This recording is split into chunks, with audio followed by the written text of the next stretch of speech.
প্রিয় দর্শক, আপনাদেরকে আমন্ত্রণ জানাচ্ছি প্রজন্মের ভাবনা নিয়ে চ্যানেলের বিশেষ আয়োজন ডেডলাইন ৩৬শে জুলাই। সাথে আছি আমি নুসরাত জাহান জেরি। জুলাই অভ্যুত্থানের পরে বড় সমস্যা হিসেবে দেখা দিয়েছিল মব জাস্টিস বা জাঙ্গল জাস্টিস। এই জাঙ্গল জাস্টিসের সূত্র ধরে হত্যাকাণ্ড সাধন হয়েছে। প্রিয় দর্শক, এই মুহূর্তে হত্যাকাণ্ডের মতো ঘটনা না ঘটলেও দেশের বিভিন্ন স্থানে মবের অ্যাটাক বেড়েই চলছে। তাদের ব্যক্তিগত ও সংঘটিত অ্যাটাক যেন চলছেই। আজকে আমরা কথা বলবো এই জঙ্গল জাস্টিস বা মব জাস্টিস নিয়ে।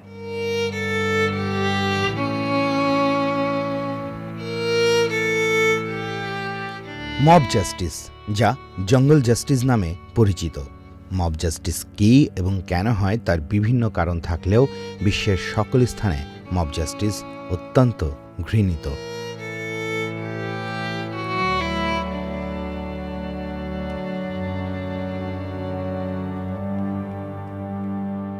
মব জাস্টিস বাংলাদেশে আগেও ছিল, তবে ৫ আগস্ট বা ৩৬শে জুলাই ছাত্র জনতার গণঅভ্যুত্থানের পর দেশে অন্যতম বড় সমস্যা হিসেবে দেখা দেয় মব জাস্টিস।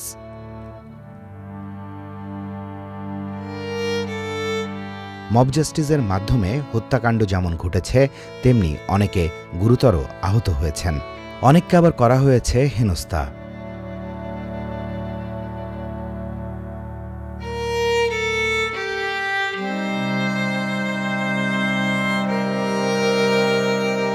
মব জাস্টিস নিয়ে তুমুল সমালোচনার পর তা এখন কিছুটা কমলেও পুরোপুরি থামেনি, বরং মাঝে মাঝেই ফিরছে তা।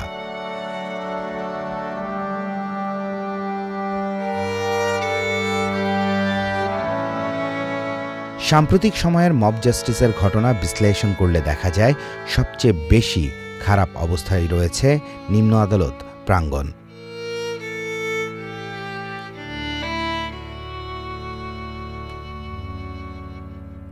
যেখানে আওয়ামী লীগ বা আওয়ামী লীগ সরকারের সময়ে সংশ্লিষ্ট কাউকে গ্রেফতারের পর আদালতে আনা হলে তার উপর হামলার ঘটনা ঘটছে।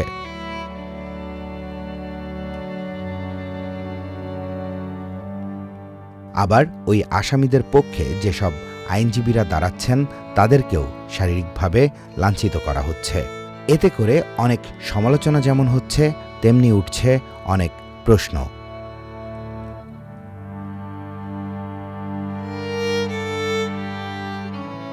সম্প্রতি আরেকটি যে বড় ঘটনা আলোচনার জন্ম দিয়েছিল তা হল মব জাস্টিসের মাধ্যমে শিল্পকলা একাডেমিতে একটি নাটকের প্রদর্শন বন্ধ করে দেওয়া।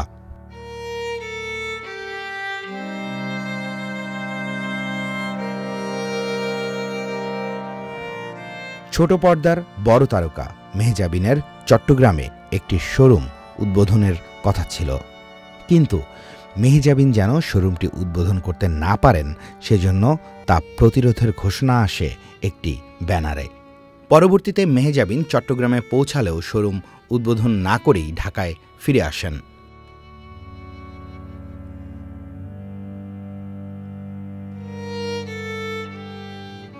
পাঁচ আগস্টের পর বিভিন্ন প্রতিষ্ঠানের বিভিন্ন স্তরের কর্মকর্তাদের অপসারণের দাবিতে সংঘবদ্ধভাবে যে ঘটনাগুলো শুরু হয়েছিল তা এখনও মাঝে মাঝে ঘটছে।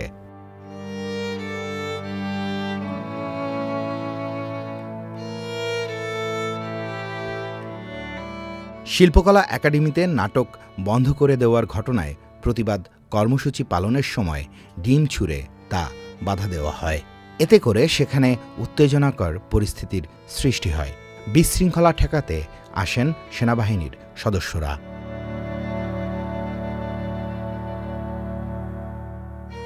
দেশের আইন শৃঙ্খলা পরিস্থিতি স্বাভাবিক রাখতে এবং মানুষের অধিকার প্রতিষ্ঠা করতে সকল প্রকারের মব জাস্টিস বন্ধ হওয়া জরুরি বলে মনে করেন দেশের সাধারণ মানুষ।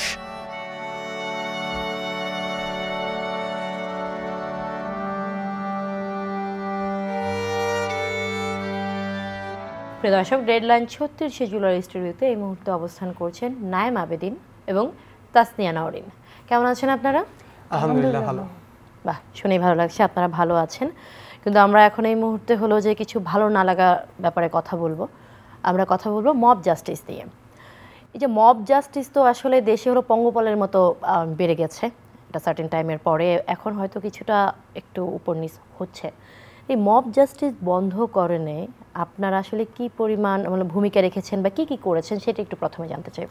আপনারা জানেন যে বিগত যেই আমল ছিল, যেই সরকারের আমলে, তখন কিন্তু এই মব জাস্টিসটা ছিল ছাত্রলীগের কালচার, এবং আওয়ামী লীগের সেই কালচারটাই কিন্তু এখনও রয়ে গেছে। অর্থাৎ মানুষ এই ছাত্রলীগ এবং আওয়ামী লীগের যে মব জাস্টিসের কালচারটা, সেটা এখনও বাংলাদেশের মানুষের মধ্যে কিন্তু ইমপ্লিমেন্ট হয়ে গেছে অলরেডি। আসলে মব দিয়ে কখনো জাস্টিস করা সম্ভব না, সেটা একটা বিষয়। তো এই কারণে মব জাস্টিস বিষয়টাই সম্পূর্ণ ভিত্তিহীন একটা বিষয়। এই বিষয়টায় আমরা যেই জিনিসের ঘাটতি দেখেছি, যেই কারণে মব জাস্টিস বিষয়টা হয়েছে, সেটা হচ্ছে আইনের সঠিক প্রয়োগ না হওয়া। অর্থাৎ আইনের যদি সঠিক প্রয়োগ হতো, বা পুলিশ বাহিনী বা আরও যারা আছে আইন প্রয়োগকারী সংস্থা, তারা যদি অ্যাক্টিভ থাকতো, তাহলে কিন্তু এই মব জাস্টিসের বিষয়টা হতো না। তো এখন আমরা চেষ্টা করতেছি যত দ্রুত সম্ভব আইন প্রয়োগকারী সংস্থাগুলো, আপনারা জানেন যে ইতিমধ্যে পুলিশ এবং সেনাবাহিনী যৌথ বাহিনী হিসাবে কাজ করছে বিভিন্ন অন্যায় কাজগুলোকে থামানোর জন্য। আর বেসিক্যালি আমরা মব জাস্টিস কোথায় দেখতে পেয়েছিলাম, ধরেন চোর ধরতে পেরেছিল বা ডাকাত ধরতে পেরেছিল, সেখানে মব জাস্টিসের মাধ্যমে তাকে হত্যা করা হয়েছে, যেটা মোটেও উচিত না, কারণ দেশে আইন আছে, বিচার আছে। সেক্ষেত্রে তাদের বিচার, যে যত বড় অন্যায়কারী হোক, তার বিচার আইনের মাধ্যমেই হওয়া উচিত। সো আইনের ওই গ্যাপটা থাকার কারণেই কিন্তু এই মব জাস্টিসটা হচ্ছিল। সো আশা করি দ্রুততম সময়ের মধ্যে আইন প্রয়োগকারী সংস্থাগুলো তারা অ্যাক্টিভ হয়ে গেছে অলরেডি এবং হচ্ছে, এবং এই জিনিসটা এখন থামানো সম্ভব। কিন্তু আমরা এর বাইরেও কিন্তু অনেক কিছু দেখেছি আমাদের শিল্প সংস্কৃতি অঙ্গনে। আমরা দেখতে পেয়েছি, ধরুন আমি যদি মেহজাবিন চৌধুরীর কথা বলি, নাট্য অভিনেত্রী মেহজাবিন চৌধুরীকে নিয়ে একটা মব জাস্টিসের আসলে ঘটনা হয়েছে, এবং হলো যে সেটা করতে পারবে না, চাপের মুখে হলো যে সে যে কাজটি করতে গিয়েছে তাকে সে কাজটি করতে দেওয়া হয়নি। এরপর আমরা দেখতে পেলাম শিল্পকলায় হলো যে একটি নাটক বন্ধ করতে হয়েছে, শিল্পকলার যারা হলেন যে কর্তৃপক্ষ আছেন তারা নাটকটি বন্ধ করেছেন, কারণ বাহিরে মব জড়ো হয়েছে এবং তাদের কিছু সার্টেন দাবি দেওয়া আছে, সেগুলো যদি না মানে তাহলে ঝামেলা হতে পারে। এই ধরনের হুমকি ধামকিও কিন্তু প্রদান করা হয়েছে। আমি এই ব্যাপারটা একটু নিয়ে জানতে চাচ্ছি। আপনি যেটা বলেছেন যে আমরা আশা করছি, আশা করা এক জিনিস, সেটা আমরা সবাই আশা করি, কিন্তু এটা বন্ধ করতে করণীয় কী এবং কেন হচ্ছে? এবং আপনি এটাও বলেছেন যে গতবারের সরকার আসলে যেই ধারাটা আসলে চালু করে গেছে সেটা আসলে ইমপ্লিমেন্ট হয়ে গেছে দেশের মানুষের মাঝখানে, কিন্তু আমরা তো সংস্কারের কথা বলছি, আমরা বলছি মেরামতের কথা। তাহলে এই মেরামত এবং সংস্কার যদি দেশের মানুষের থেকেই শুরু না হয়, তাহলে সেই শুরুটা কোথায় থেকে হবে? 16 কোটি থেকে 18 কোটির জনগণের একটা দেশ, এখানে বিভিন্ন মতাদর্শ, বিভিন্ন ফিলোসফির মানুষজন বসবাস করে। আপনি সবাইকে আসলে এক পাল্লায় মাপতে পারেন না। গুটি কয়েক মানুষের অতি উৎসাহী যে কাজগুলো তারা করেছে, সেই কাজের দায়ভার কিন্তু পুরো জাতি নিবে না। তো ওই গুটি কয়েক মানুষ যাতে এই কাজগুলো না করতে পারে, সেটা হচ্ছে আলোচ্য বিষয়। ছাত্ররা আমরা সবসময় কিন্তু আমাদের সংস্কারের যে বিষয়টা, এটা কিন্তু যেহেতু ছাত্রদের এই আন্দোলন, ছাত্র জনতার আন্দোলন, প্রথমে ছাত্র পরে জনতা, সেহেতু এই সংস্কারের বিষয়টা কিন্তু ছাত্রদের হাতেই শুরু হবে। এবং আমরা কিন্তু সব জায়গায় এই ভয়েসটা রেজ করছি যে বাংলাদেশ হচ্ছে সবার দেশ, এখানে মত ভিন্ন মত থাকবে, তবে মত ভিন্ন মতকে পাশ কাটিয়ে কীভাবে আমরা ঐক্যমত গড়ে তুলতে পারি সেটা নিয়ে আমরা কনসার্ন। কোনো একটা গোষ্ঠী যদি তাদের ধারাকে বা তাদের নীতি আদর্শকে খুব বেশি হাইলাইট করে সেটা ইমপ্লিমেন্ট করতে চায়, আমি ধরতে পারি সেখানে আপনার বিভিন্ন গোষ্ঠী আছে, সেটাকে ধর্মীয় অনুভূতিকে তারা যদি ক্যাশ করে কোনো কিছু করতে চায়, তাহলে সেটাও মোটেও আমরা অ্যাকসেপ্ট করব না। কারণ দলমত নির্বিশেষে, ধর্মজাতি নির্বিশেষে সকলে বসবাস করার অধিকার এই স্বাধীন বাংলাদেশে রাখে। সো আমরা চেষ্টা করব যে গুটি কয়েক অতি উৎসাহী মানুষ যারা আছেন তাদের প্রতি আমাদের আহ্বানও থাকবে, এবং আমরা যেখানেই এই বিষয়গুলো দেখব সেখানেই কিন্তু আমরা এই বিষয়গুলো প্রতিহত করার চেষ্টা করব। যে নাট্যকার যারা তারা নাটক করবে, শিল্পী যারা তারা গান গাইবে, যে ইমাম সে ইমামতি করবে, যে পুরোহিত সে তার মন্দিরে থাকবে, সকলে মিলিয়ে কিন্তু আমাদের এই বাংলাদেশ, এটাই আমাদের চাওয়া পাওয়া। আমি নয়ন আপনার কাছে যাব একটু। এই যে মব জাস্টিসের কথা যখন আমরা বলি, একজন নারী হিসেবে মানে আপনার কি মনে হয় যে আমাদের যেটা হলো যে নাইমা আমিদিন বললেন যে ল এনফোর্সমেন্ট এখনো রিস্টোর হয়নি এবং তাদের আসলে হেল্প দরকার, কিন্তু সেনাবাহিনী এবং পুলিশ বা যারাই করছেন তারা চেষ্টা করছেন, এই চেষ্টাটুকুর বাইরে আমাদের আর কি করণীয় থাকতে পারে নারীদের সেফটি নিশ্চিত করার জন্য? প্রথমে আমি বলি মব কখনো জাস্টিস হইতে পারে না, কারণ জাস্টিস মানে হচ্ছে বিচার। যখন কোনো কিছু ঘটে, কোনো ঘটনা ঘটার পর এই সত্যতা যাচাই না করে যখন আমরা কোনো কিছু ফলাফল দেই, সেটাকে বলা হচ্ছে মব জাস্টিস। আর আমার মতে মব জাস্টিস কখনোই কাম্য হতে পারে না। সব সময় দেখা যায় যে নারীদেরকে বৈষম্যের শিকার হতে হয় সর্বক্ষেত্রে। ম্যাক্সিমাম সময় দেখা যায় পুরুষেরা কর্মক্ষেত্রে বলেন বা সব ক্ষেত্রে যেভাবে এগিয়ে থাকে নারীদেরকে ওইভাবে এগিয়ে থাকতে দেওয়া হয় না বা সুযোগ পায় না। বিভিন্ন ক্ষেত্রে হচ্ছে যে তাদেরকে বৈষম্যের শিকার হতে হয়, সেটা হতে হয় পরিবার থেকে। মব কিন্তু শুধুমাত্র যে বাহিরেই চলে এমন না, মব মানুষের পরিবারের মধ্যেই থাকে। সেটা হয় কখনো দেখা যায় পরিবার মা বাবার মাধ্যমে, কখনো দেখা যায় তার ভাই বোনদের মাধ্যমে। তো নারীদের ক্ষেত্রে মবের শিকারটা একটু বেশি হতে হয়।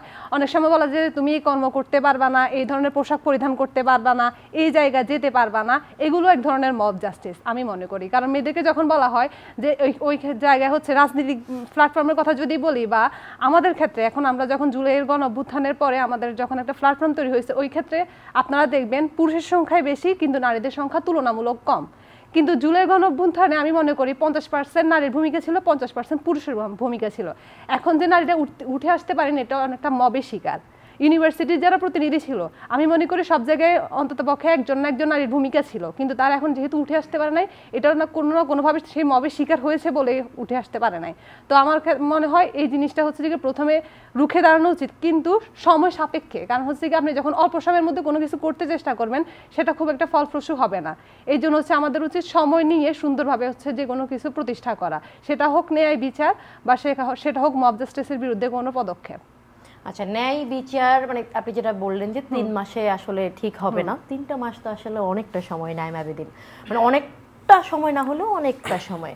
এবং ন্যায় বিচার তো তখনই আসলে সুশাসন তখনই হলো যে রিস্টোর হবে যখন আমাদের ল এনফোর্সমেন্ট এজেন্সিগুলোকে আমরা আসলে ঠিকভাবে পরিচালিত করতে পারবে সিস্টেম বা গভর্নমেন্ট বা যারাই আছেন পলিসি মেকার। আমি এখন যে ব্যাপারটা আসলে জানতে চাচ্ছি সেটা হলো যে উনি যেটা বললেন যে নারীরা আসলে এটা করতে পারবে না, ওটা করতে পারবে না। মব মানে তো একটা সম্মিলিত জনতার কথা বলি আমরা, যারা জড়ো হয় এবং হলো যে তাদের কোনো এজেন্ডা থাকে, তাদের কোনো দাবি দেওয়া থাকে, আর না হলে সম্পূর্ণ প্রতিহিংসা থাকে, আর না হলে দেখা যায় যে ওই যে আপনি যেটা বললেন হুট করে হলো যে এটা এভাবেই হয়ে যাচ্ছে আর কি, রাগের মাথায় সেটা যে কোনোভাবে। তো মবের সঙ্গে যেমন জাস্টিস যায় না, এই জন্য এটার নাম কিন্তু জঙ্গল জাস্টিসও বলা হয়ে থাকে। তো আমরা তো আসলে একটা সিভিলাইজ সোসাইটিতে বসবাস করছি, আমরা তো জঙ্গলে বসবাস করছি না। জাস্টিসের তো দেওয়ার হলো যে আমাদের জন্য জুডিশিয়ারি সিস্টেম আছে আমাদের, সেটা আসলে রেজিস্টার হতে কেমন সময় লাগতে পারে বলে আপনি মনে করছেন? প্রথমে একটা বিষয় সেটা হচ্ছে আমাদের যে এডুকেশন সিস্টেম বা আমরা পড়াশোনা যেভাবে করে আসছি সেখানে আমরা সব দোষ কিন্তু গভর্নমেন্ট বা সরকারের তরফ থেকে সব কিছু সম্ভব না। পারিবারিক, সামাজিক এবং আর্থসামাজিক সব কিছু বিবেচনা করলে আমাদের যে শিক্ষাগত ব্যবস্থা সেখানে কিন্তু মোরালিটি বা এথিক্সের থেকে একাডেমিক পড়াশোনাকে বেশি প্রাধান্য দিয়ে আসা হচ্ছে, যার কারণে একটা জেনারেশন কিন্তু শুধুমাত্র ক্যারিয়ার ওরিয়েন্টেড, তারা কিভাবে নিজেদেরকে প্রতিষ্ঠিত করবে সেই চিন্তায় কিন্তু ব্যস্ত। সেই ক্ষেত্রে নিজের এথিক্স বা মোরালিটির জায়গাটা যদি স্ট্রং না থাকে, সেক্ষেত্রে আমি নিজের জায়গায় যদি নিজেকে সংস্কার না করতে পারি তাহলে কিন্তু আমি মবকে সংস্কার করতে পারবো না। সো আমাদের তরফ থেকে যে সংস্কারগুলো আছে, মূলক বিষয়গুলো সামনে এসেছে, এর ভিতর কিন্তু শিক্ষা সংস্কারেরও কিন্তু একটা বিষয় আছে।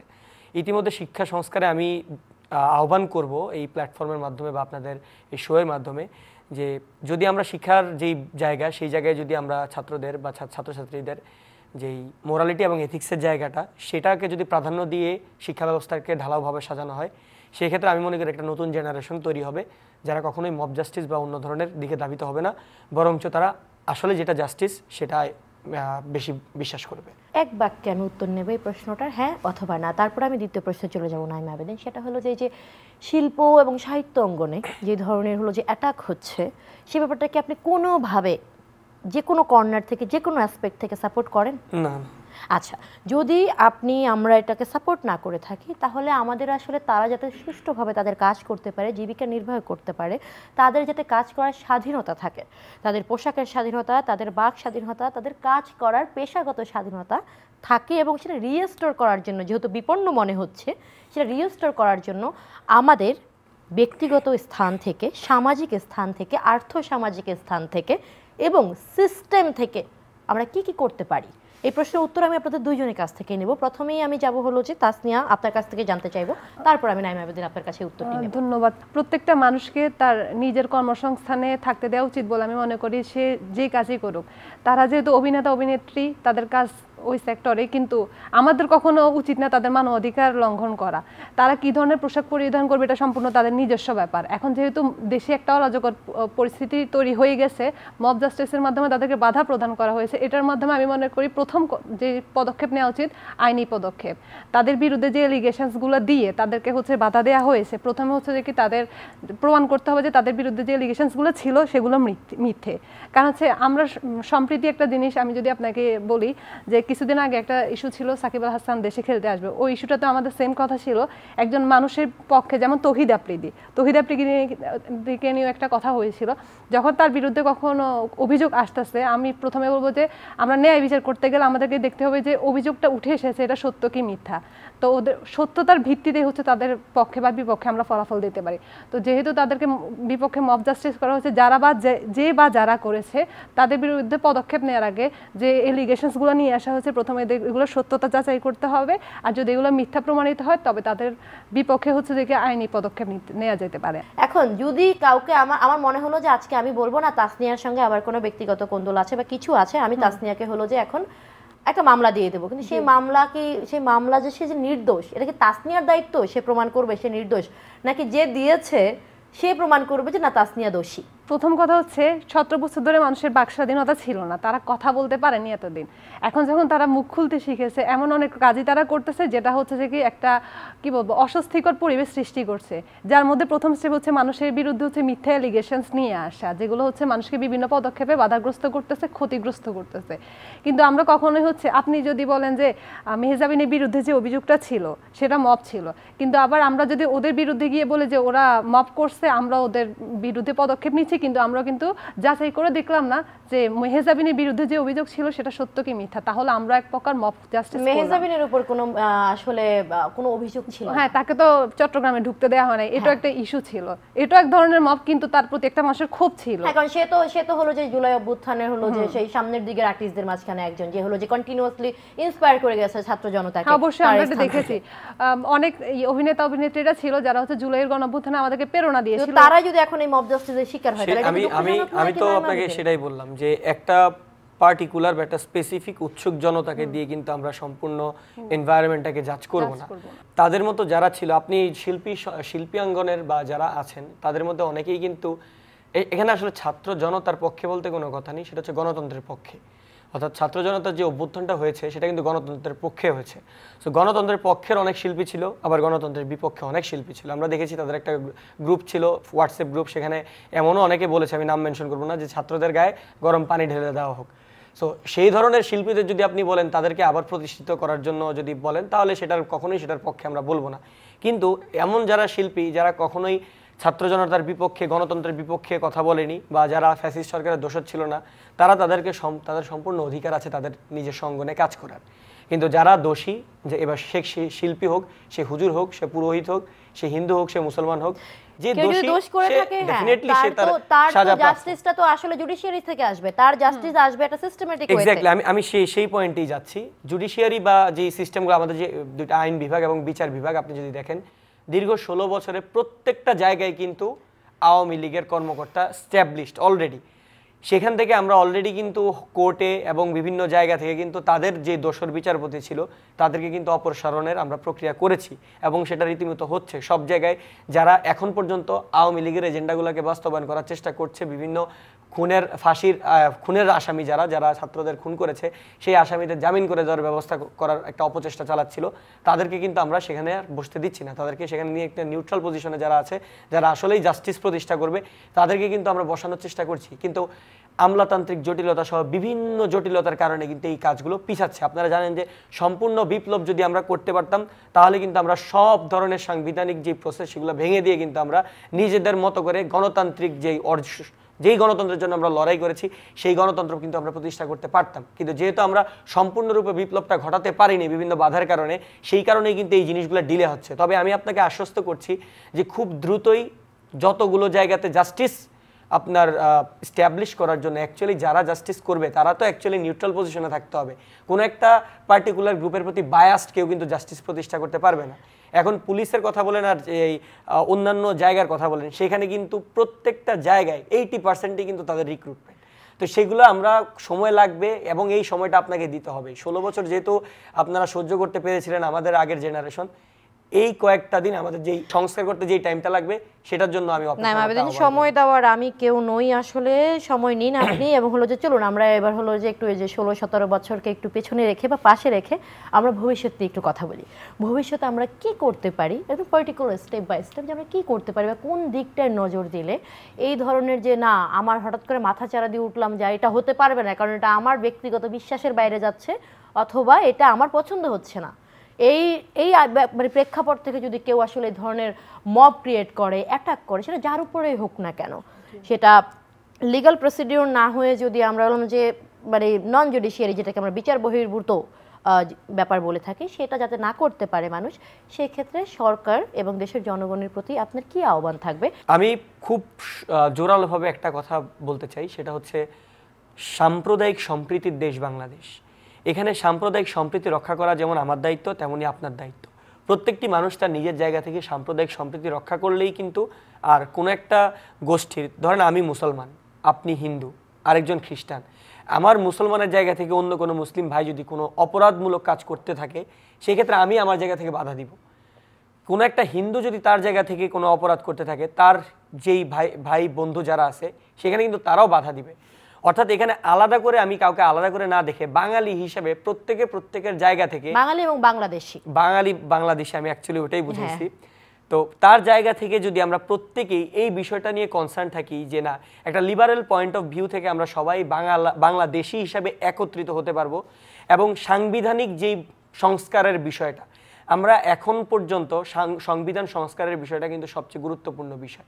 কারণ আপনি যখন সংবিধানকে সম্পূর্ণভাবে সংস্কার করতে পারবেন তখনই কিন্তু আপনি সংবিধান নিয়ে সংবিধান ধরে কথা বলতে পারবেন যে কার অধিকারের মাত্রাটা কতটুকু। এখন এসে যদি আপনি বলেন যে আমার অধিকারটা এতটুকু, কে দিয়েছে? সংবিধান দিয়েছে। এখন সংবিধান যেটা এখন আছে সেটা হচ্ছে ফ্যাসিবাদীদের সংবিধান, তাদের বিভিন্ন পরিবর্তন করতে করতে নিজেদের মতো বিভিন্ন, শুধুমাত্র 16 বছর না, বিগত 50 বছর ধরে এটা সংবিধানটা চেঞ্জ করতে করতে যে যার মতো করছে। এই সংবিধানটা যখন অ্যাকচুয়াল পরিবর্তন করে এই জুলাই গণ অভ্যুত্থানের স্পিরিটকে ধারণ করে পরিবর্তন করা হবে তখনই কিন্তু আমরা অ্যাকচুয়াল সংবিধান পাবো। আর সেই অধিকার, সেই সংবিধানকে ধরেই কিন্তু প্রত্যেকটি মানুষ, প্রত্যেকটি জাতি, প্রত্যেকটি ধর্মের মানুষ কিন্তু তার অধিকারটি নিশ্চিত করতে পারবে। আপনাকে অনেক ধন্যবাদ নাইমা আবেদিন। আমি আপনার কাছে একটু ছোট করে উত্তরটা জানতে চাইবো। ধন্যবাদ। প্রথমত হচ্ছে আপনি বললেন যে ভবিষ্যতে আমরা বাংলাদেশে কোন পজিশনে দেখতে চাই বা কিভাবে দেখতে চাই। বাংলাদেশকে কোন পজিশনে দেখতে চাই এটার জন্য প্রথমে আমার উচিত আমি মনে করি আমাদের যে শিক্ষা ব্যবস্থা এটার পরিবর্তন করা। কারণ মানুষের এখন যে শিক্ষা ব্যবস্থা এটা থেকে আমার মনে হয় না তারা কিছু বিন্দুমাত্র কোনো শিক্ষা অর্জন করতে পারছে বলে। তো আমরা যদি মানুষের মধ্যে শিক্ষাই না দিতে পারি, আপনি যে এই যে এখন যত সমস্যা মব জাস্টিস বলেন বা যে ইস্যুগুলাই হচ্ছে মানুষের মধ্যে শিক্ষার অভাব বলেই হচ্ছে। মানুষ জানে না তার কতটুকু অধিকার বা সে কতটুকু করার ক্ষমতা রাখে। প্রথমে আমি মনে করি বাংলাদেশে আগে শিক্ষার ব্যবস্থা পরিবর্তন করা দরকার আর প্রকৃত অর্থে মানুষকে শিক্ষিত হওয়া প্রয়োজন। কারণ এটা বলার কারণ বলি, তোফাজ্জল হত্যা মামলা কিন্তু ঢাকা ইউনিভার্সিটির স্টুডেন্টদের হাতেই হয়েছিল। তারা কিন্তু বাংলাদেশের সুনামধন্য ইউনিভার্সিটির স্টুডেন্ট হয়েও এই কাজটা করেছে, তার মানে তারা প্রকৃত অর্থে শিক্ষিত নয়। এই জন্য নতুন বাংলাদেশ গড়ার জন্য আমার মতে প্রথমে আমাদের শিক্ষা ব্যবস্থা পরিবর্তন আনা দরকার, তাহলে আমরা নতুন একটা সুন্দর বাংলাদেশ পেতে পারি বলে আমি মনে করি। আপনাদেরকে অনেক ধন্যবাদ নাইমা আবেদিন এবং তাসনিয়া নওরিন। প্রিয় দর্শক, আমরা এতক্ষণ ধরে শুনছিলাম মব জাস্টিস এবং মব জাস্টিস কী করে রুখে দেওয়া যেতে পারে, কি করলে দেশের সকল নাগরিক তাদের নাগরিক অধিকার চর্চা করতে পারবে, দেশের সকল পেশা, ধর্ম, বর্ণের মানুষ তাদের অধিকার চর্চা করতে পারবে এবং তাদের নিরাপত্তা নিশ্চিত করতে পারবো আমরা। আপনাদের সঙ্গে এতক্ষণ ছিলাম আমি নুসরাত জাহান জেরি। দেখা হবে অন্য কোনো প্রসঙ্গে, অন্য কোনো পর্বে। ততক্ষণ ভালো থাকুন, সুস্থ থাকুন, সাবধানে থাকুন।